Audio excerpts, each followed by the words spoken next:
বাধা তাকে সবসময় পেতেই হয়, আর সেই বাধা সে পায় ছোট ছোট পাথরের দ্বারা। তাদের উপর পা পড়লে তার পা পিছলে যায় আর সে পড়ে যায়। এই ছোট ছোট পাথর হলো আমাদের জীবনের সেই ছোট ছোট সমস্যা, সেই ছোট ছোট ভুলগুলো যেগুলো আমরা অবজ্ঞা করতে থাকি।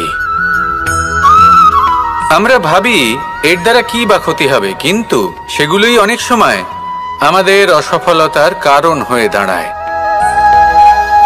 যত তাড়াতাড়ি সম্ভব এই ছোট ছোট পাথরগুলিকে জীবন থেকে তুলে ফেলে দিন। ভুল হওয়াটা স্বাভাবিক, কিন্তু তার মানে এই নয় যে বারবার সেই ভুলের পুনরাবৃত্তি ঘটবে। ভুলটা বুঝুন, সেটা স্বীকার করুন আর সেটা শুধরে নিন।